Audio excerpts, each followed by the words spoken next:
Good morning दोस्तों, कैसे हैं आप लोग। और मैं अभी किचन में आ गई हूँ काम करने के लिए, क्योंकि स्कूल जाना है तो मॉर्निंग में ही फटाफट खाना वगैरह बनाना होता है। और मेरी तबीयत अभी पूरी तरह से तो आराम नहीं हुई है, लेकिन हाँ फिर भी फीवर ठीक है। आवाज़ थोड़ा सा अभी ऐसे ही है। और आप पीछे देखिए, मेरे हस्बैंड भी मेरे साथ रेडी हैं, क्योंकि मुझे वो बस स्टॉप पे छोड़ने जाते हैं डेली। तो मैं वहाँ से बस से जाती हूँ और स्कूल में पहुँच गई हूँ। बच्चों का मैथ्स का ये चल रही है क्लास, तो उसमें उन्हें घड़ी देखना सिखाना था। तो मैंने उस पे ही बोर्ड पे ही घड़ियाँ बनाई अलग अलग टाइम की उन्हें सिखाने के लिए, ताकि उन्हें अच्छे से समझ में आए। तो अभी मैं उन्हें वही पढ़ा रही हूँ।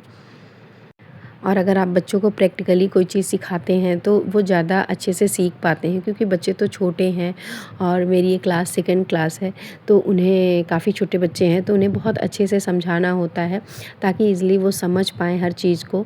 और एग्ज़ाम्पल देके उनके डेली रूटीन से उसे रिलेट करके, या फिर ये मैथ्स किट में दी हुई है क्लॉक जो है, उसे हम दिखा के उनसे अच्छे से सिखाते हैं, ताकि वो जो भी चीज़ है अच्छे से सीख पाएँ, समझ पाएँ।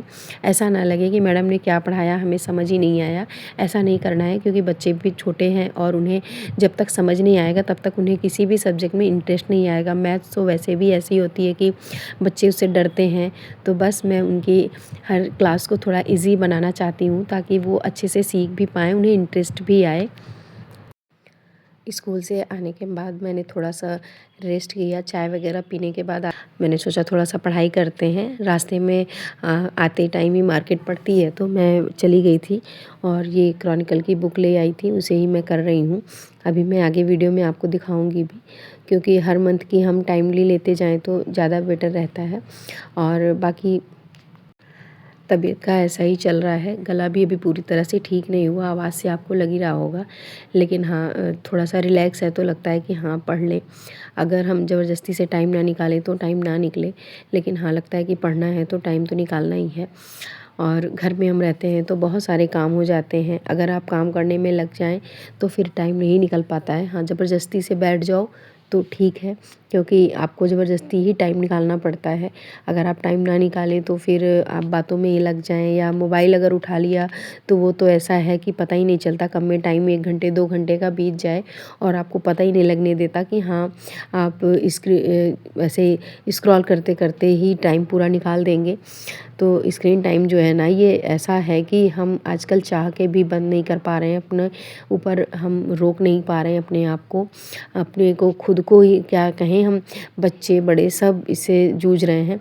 ये बहुत बड़ी प्रॉब्लम बन गई है।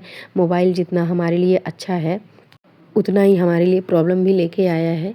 तो बस अभी मैं पहले अभी तक टैब पे जो ऑनलाइन आते हैं वीडियोज़, तो कुछ यूट्यूब चैनल हैं जो मुझे लगता है कि हाँ सही हैं, तो मैं उन पे देख लेती हूँ। जो डेली टू डेली के करंट आते हैं, और जो करंट का मैं ये जो मंथली मैगज़ीन लाई हूँ, इसे तो मैं कर ही रही हूँ साथ-साथ, लेकिन वो भी कर लेती हूँ। और साथ में मैंने बुक रखी है एंशिएंट हिस्ट्री की। तो बस करंट करने के बाद उसका नंबर है 1 घंटे का करंट मैं डेली करती हूँ। 1 घंटे का टाइम दे देती हूँ, तो धीरे-धीरे अपना कंप्लीट हो जाता है जो मैगज़ीन है हमारा, वो 1 से 2 बार रिवीज़न भी हो जाता है। और ज़्यादा टाइम भी देना नहीं पड़ता कि हम उसे ज़्यादा टाइम दें। और हमारा जो जीएस का पोर्शन है उसके कई सारे सब्जेक्ट होते हैं, तो उन्हें ज़्यादा टाइम देना है। तो इसलिए साथ-साथ मैं सीसैट को 1 घंटे और करंट को 1 घंटे दे देती हूँ, ताकि लास्ट में जब हमारा सीसैट हो तो हमें ये ना लगे कि हाँ अभी हमारा सारा कुछ पड़ा है, उसे हमें फिर से तैयार करना है। और जो लोग भी तैयारी कर रहे हैं, सबकी अपनी-अपनी स्ट्रैटेजी होती है। लेकिन मुझे लगता है कि अगर आप इस तरह से करते हैं तो आप जीएस और साथ-साथ करंट और साथ में सीसैट तीनों की तैयारी कर लेते हैं, और बाद में वो ज़्यादा बर्डन नहीं लगता है कि हमें कितना अभी करना है, और कम सब्जेक्ट भी तैयार हो पाए हैं मेरे, और टाइम भी कम है। तो इस तरह से जीएस को आप ज़्यादा टाइम दें और 1-1 घंटे इन दोनों को दे देते हैं, तो हमारा सीसैट भी साथ-साथ में तैयार होता रहता है। और फिर जब लास्ट टाइम आता है एग्ज़ाम का, तो हमारे लिए लगता है कि हाँ हमने तो सारा कुछ तैयार कर रखा है। क्योंकि अगर आपके सीसैट के हिंदी, इंग्लिश, मैथ्स ये जो भी सब्जेक्ट हैं तैयार हो गए, यूपी स्पेशल है, और साथ ही करंट भी आपका तैयार होता चल रहा है। थोड़ा-थोड़ा ही आप पढ़ रहे हैं, लेकिन वो आपका जो लगभग इतना टाइम मिल गया है कि आपका पूरा एक तरह से कंप्लीट ही हो जाएगा सीसैट, तो उसकी आपको टेंशन भी नहीं होगी। तो मुझे लगता है कि ना साथ-साथ में अगर तैयार करते चलें तो वो ज़्यादा सही होता है। और ये है जो मैंने करंट की इस मंथ की बुक लाई हुई है, ये जो मैगज़ीन।